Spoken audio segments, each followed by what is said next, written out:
Nagsisimula ang pelikula sa isang mahalagang pagpupulong na nagaganap sa Salamanca, Spain, sa ganap na 12:00 ng tanghali. Ang mga lider mula sa mahigit 150 bansa na kumakatawan sa parehong mundo ng Arab at West Country, ay nagtipon-tipon sa Plaza Mayor upang talakayin ang isang bagong pandaigdigang plano laban sa terorismo. Nandyan ang Pangulo ng US upang pirmahan ang kasunduang ito na naglalayong pigilan ang mga hinaharap na pag-atake tulad ng nangyari noong 11 ng Setyembre taong 2001. Ang kapaligiran ay medyo magulo, at may mga armado na gwardya na nakatalaga sa lahat ng dako, pinapanatili ang seguridad ng lugar. Ang eksena ay lumipat sa isang kalapit na TV studio kung saan ang JNN ay nag-uulat ng kaganapan mula sa iba't ibang anggulo ng kamera. Maya-maya, dumating ang convoy ng Pangulo at nagmamadali ang mga mamamahayag upang kuhanan ang sandaling iyon. Ang mga ahente ng Secret Service ay nagbibigay ng matinding seguridad habang ginagabayan nila ang Pangulo patungo sa entablado upang magbigay ng talumpati. Ipinakilala ng alkalde ng Salamanca ang Pangulo ng Estados Unidos na malapit ng magsalita, ngunit biglang binaril ang Pangulo. Ang mga tao ay napapahiyaw sa gulat at may ilan na sumisigaw habang kumakalat ang kaguluhan. Agad na kumilos ang mga puwersa ng seguridad, nagmadali upang protektahan ang natitirang mahahalagang bisita at siguruhin ang lugar. Nagkaroon ng kaguluhan nang mabilis na dalhin ang sugatang Pangulo sa ambulansya. Nagsisimula ng magpanik ang mga tao at pagkatapos ay sumabog ang isang bomba sa labas ng Plaza Mayor, na nagdaragdag pa sa takot ng lahat. Di nagtagal, muling sumabog ang isa pang pagsabog sa mismong entablado kung saan nakatayo ang mga pinuno ng iba't ibang bansa. Maraming tao ang nasasaktan at lumalala ang sitwasyon. Ang mga reporter ng JNN na naroon upang kunan ang kaganapan ay nahulog din sa panganib, naging biktima ng nakasisindak na pag-atake na ito. Ang eksena ay bumabalik sa 23 minuto kanina, eksaktong 12:00 ng tanghali. Ang tensyon ay ramdam habang nakikilala namin si Thomas, isang ahente ng Secret Service para sa Pangulo ng US. Si Thomas ay nasa isang kwarto ng hotel na naghahanda para sa isang napakahalagang trabaho, at ang kanyang kasamahan na si Ken Taylor ay dumating, na nagsasabi sa kanya na oras na para sumali sa security team. Pinapaalala ni Ken sa kanya kung gaano kahalaga ang kanilang misyon, na panatilihing ligtas ang Pangulo, lalo na't malapit na ang malaking pulong sa Plaza Mayor. Pagdating nila sa Plaza Mayor, nakita nina Thomas at Kent ang isang grupo ng mga nagpoprotesta na hindi natutuwa sa pagdating ng presidente ng Amerika sa kanilang lungsod. Ang mga mamamahayag ay nasa lahat ng dako, handang iulat ang pagdating ng Pangulo.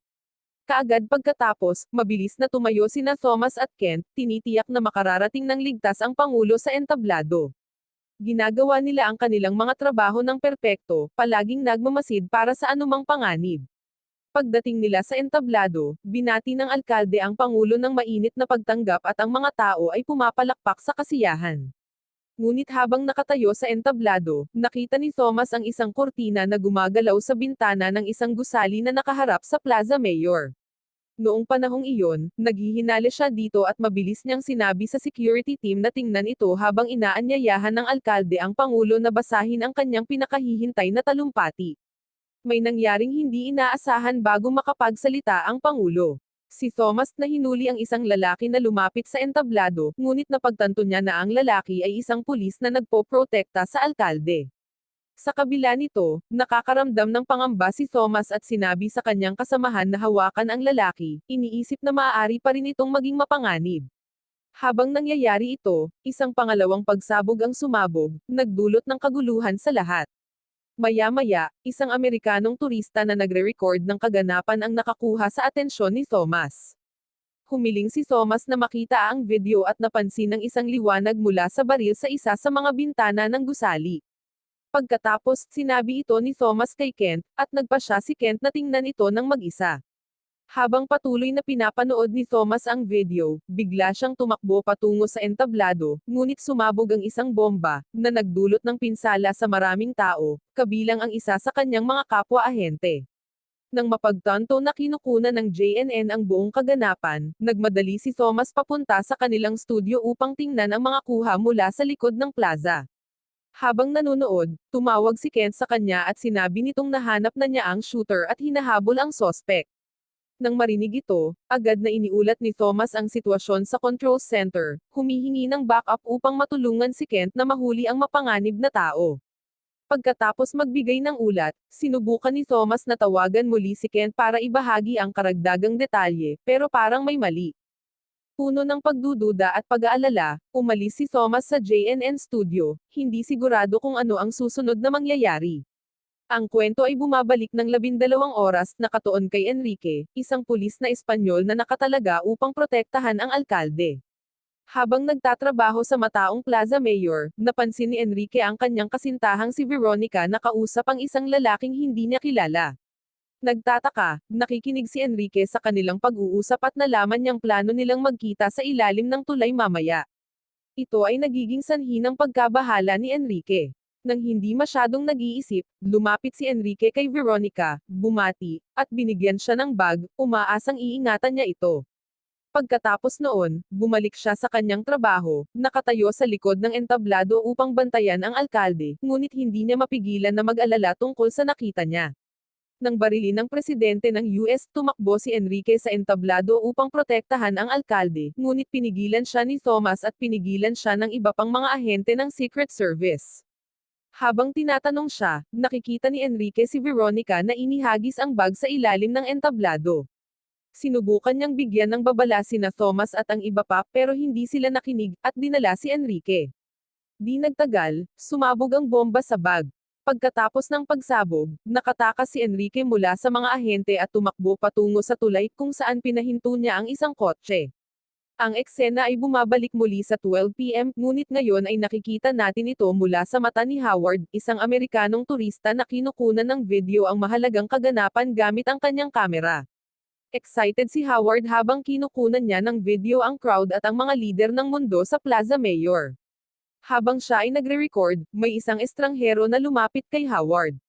Alam namin na si Howard ay nasa bakasyon, sinusubukang magpahinga pagkatapos ng mahirap na panahon kasama ang kanyang kapareha.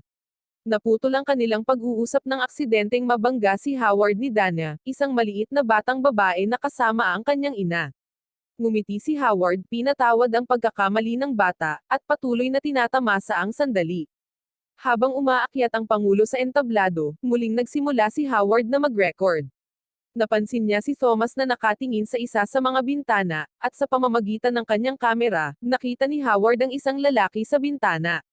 Maya-maya, nabaril ang presidente, at na-record ito ni Howard, kasama na ang pagbato ni Veronica ng bomba sa ilalim ng entablado. Nang maaresto si Enrique, sinubukan ni Howard na tumulong sa pamamagitan ng pagsabi sa Secret Service tungkol sa bomba, pero hindi sila nakinig.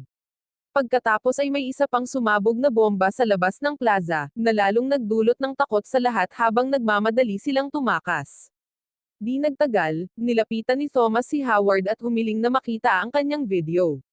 Pagkatapos mapanood ang footage, hinabol ni Kent ang sospek. Habang pinapanood ang video, nakita ni Thomas si Veronica na inihagis ang bag sa ilalim ng entablado. Nang mapagtanto ang panganib, tumakbo si Thomas patungo sa entablado, ngunit sa mga sandaling iyon, sumabog ang bomba. Pagkatapos ng pagsabog, nakaligtas si Howard at nakita si Dana, ang maliit na batang babae, na naghahanap sa kanyang ina.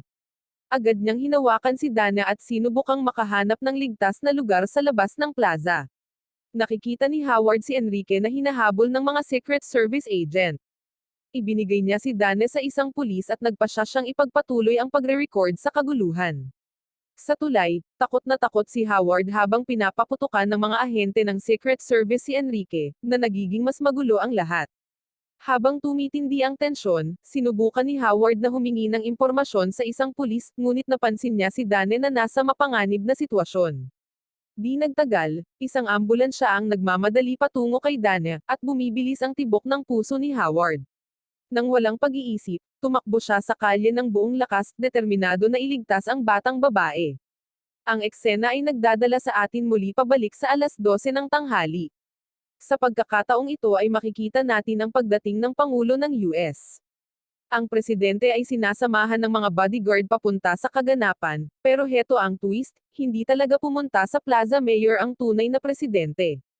Ang taong pinoprotektahan ni Thomas at ng kanyang koponan ay isang body double lamang, hindi ang tunay na presidente. Ito ay isang plano na ginawa ng US Joint Chiefs of Staff matapos malaman ng National Security Agency ang tungkol sa isang posibleng banta sa buhay ng Pangulo. Pagkatapos noon, bumalik ang grupo ng Pangulo sa hotel kung saan sinabi nila sa kanya na isang lokal na grupong terorista na konektado sa Mujahideen Army ang nasa likod ng pag-atake. Ang grupo ay pinamumunuan ni Benwar Suarez, isang lalaking ipinanganak sa Morocco ngunit ngayon ay nakatira na sa Salamanca.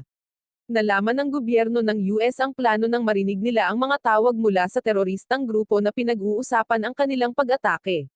Upang protektahan ang presidente, nagpasya ang mga opisyal na magpadala ng body double sa Plaza Mayor sa halip na ang tunay na presidente. Ang hakbang na ito ay hindi lamang para protektahan ang presidente, nais ng US na magkaroon ng matibay na dahilan upang makabawi pagkatapos subukang patayin ng mga terorista ang presidente. Sa pamamagitan ng paggamit ng estratehiyang ito, umaasa silang mabilis na mapigilan ang grupong terorista bago pa sila makapagsagawa ng higit pang mga pag-atake. Ipinakita nito na hindi lang basta manahimik ang US at walang gagawin kapag nasa panganib ang kanilang mga lider. Nang dumating sila sa hotel, ang tensyon na matagal nang bumubuo ay naging totoo nang magsimula ang pag-atake. Ang body double ng presidente, na nasa Plaza Mayor, ay brutal na pinagbabaril ng mga terorista. Ang nakakatakot na pangyayaring ito ay naipalabas ng live sa TV, at lahat sa hotel ay nakita ito. Ang silid ay napuno ng takot at kawalan ng tiwala habang pinapanood nila ang nakakatakot na footage na nangyayari sa loob ng malaking kaganapan. Hindi nagtagal matapos ang pamamaril, ang kapaligiran ay nawasak dahil sa malakas na pagsabog sa lobby ng hotel. Sa sandaling iyon, lumunig ang buong gusali sa pagsabog, at ramdam ito ng lahat. Nang mapagtanto nilang nasa mas malaking panganib sila, kumalat ang kaguluhan at natakot sila nang malaman nilang nahulog sila sa isang mas malaki at mas mapanganib na pag-atake. Ang eksena ay muling lumilipat pabalik sa 12 p.m. ngunit ngayon, mula naman ito sa pananaw ng mga terorista. Nakikita natin si Benwar Suarez, ang lider ng grupong terorista, na nakaupo sa isang kafe sa Plaza Mayor. Si Veronica ay kasama ng isang lalaking nagngangalang Javier na bahagi ng Special Forces. Napilitang tumulong si Javier sa mga terorista dahil kinidnap nila ang kanyang kapatid. Isa sa mga cameraman mula sa JNN ay lihim ding bahagi ng teroristang grupo. Ang mga terorista ay nauuna sa lahat dahil alam na ni Suarez na ang presidente na pumunta sa kaganapan ay hindi ang tunay na pangulo ng US kundi isang body double lamang. Pagkatapos, nagbigay si Suarez ng utos sa isa pang terorista na nagtatrabaho sa hotel na bantayan ang pagdating ng koponan ng presidente. Di nagtagal, inutusan ni Suarez si Javier na hulihin ang tunay na pangulo. Nang dumating si Javier sa hotel, isa sa kanyang mga kaalyado ang nagbigay sa kanya ng master key card na nagpapahintulot sa kanya na buksan ang anumang kwarto sa gusali. Habang nangyayari ito, napansin ni Suarez na kinukunan ni Howard ng video sina Veronica at Enrique. Para ma-distract si Howard, sinubukan ni Suarez na makipag-usap kay Howard. Kapag handa na ang lahat, iniwan ni Suarez si Howard at ipinagpatuloy ang kanyang plano. Noong panahong iyon, nagawang kontrolin ni Javier ang pangunahing control room ng hotel at ibinigay ang radio frequency kay Suarez na nagpapahintulot sa kanya na makinig sa mga komunikasyon ng Secret Service. Gayunpaman, pinagtaksilin ni Suarez si Javier sa pamamagitan ng pagpatay sa kanyang kapatid at pagkatapos ay tinawagan ang kanyang kasabwat sa hotel upang simulan ang pambobomba. Pagkatapos, nagpatuloy sila sa kanilang operasyon. Samantala, si Thomas ay nasa JNN studio pa rin nang sa wakas ay malaman niya ang katotohanan, si Kent ay isang traidor at bahagi ng grupong terorista. Nang hindi nag-aaksaya ng oras, sinimulan ni Thomas na habulin si Kent, na papunta sa likod ng gusali ng Plaza Mayor. Sa ibang bahagi ng hotel, matagumpay na kinidnap ni Javier ang tunay na presidente at ibinigay ito kay Veronica. Pagkatapos noon, umalis sa eksena si Javier na mukhang may sugat. Dinala ni Veronica at Suarez ang presidente sa isang ambulansya kasama ang kanilang kasamang cameraman mula sa JNN. Nagpalit ng damit si Javier at naghihintay kay Kent na dumating para sunduin siya. Habang patuloy na hinahabol ni Thomas si Kent, nakatanggap siya ng balita na ang Pangulo ay nakidnap ngunit hindi pa nila alam kung nasaan ito. Napagtanto ni Thomas na ang pagdakip kay Kent ang susi sa paghahanap sa presidente. Di nagtagal, sinundo ni Kent si Javier pero nakita sila ni Thomas, at nagsimula ang habulan. Matapos ang isang mahirap na habulan sa mga kalye, natuklasan ni Thomas kung nasaan ang Pangulo. Hinarap niya si Suarez sa isang shootout at nagawa niyang barilin ito. Natagpuan ni Thomas ang Pangulo na nakatali ngunit hindi nasaktan at agad siyang pinalaya. Di nagtagal, tinawagan niya ang Secret Service para kunin ang presidente. Dumating ang Secret Service at ang medikal na koponan upang kunin ang Pangulo. Wow naman! Doon nagtatapos ang pelikula mga idolo, salamat sa inyong panonood.